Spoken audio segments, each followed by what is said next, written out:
So, part two on how I started this whole bus journey and how I got to where I am now. Before we get really into it, I need to introduce you to Mainstream Zeb. Mainstream Zeb was, Hi oh everyone. gosh, a completely different person, I feel, to what I am now. But Mainstream Zeb, she worked that typical 8 to 5 job every day. She ground hard out.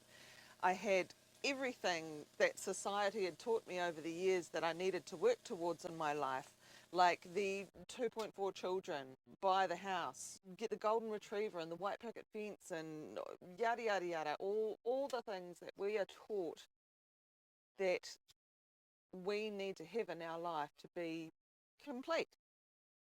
So I was that girl who put on all her makeup in the car in the rear vision mirror, driving up the road to my perfectly good job in a medical centre. Some people would say I had everything, but in my heart I knew I didn't.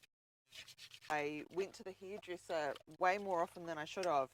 I dyed my hair all these silly colours, and I think that was part of the alternative Zeb trying to break through a bit, the dyeing of my hair, just to be a bit different.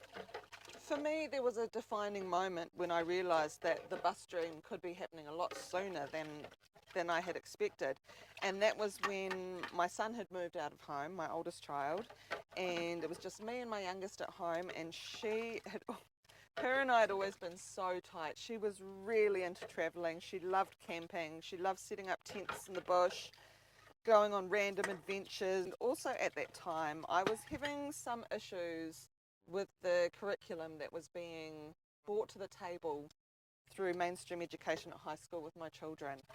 And my daughter had been asking for years to be homeschooled.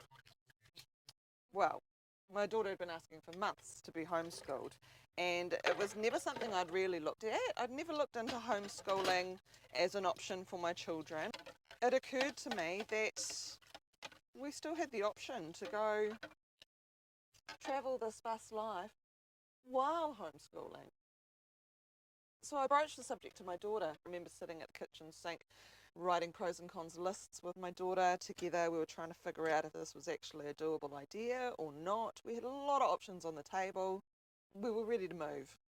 Whether that move meant being into a bus, we considered moving to Gisborne, which holds a special place in our hearts. We considered lots of different alternatives. Anyway, yeah, mainstream Zeb was a completely different person. I really don't identify as that person anymore. I mean, I know that person created the person I am now. But yeah, any questions so far? Let me know. Hit me up in the comments section. To be continued.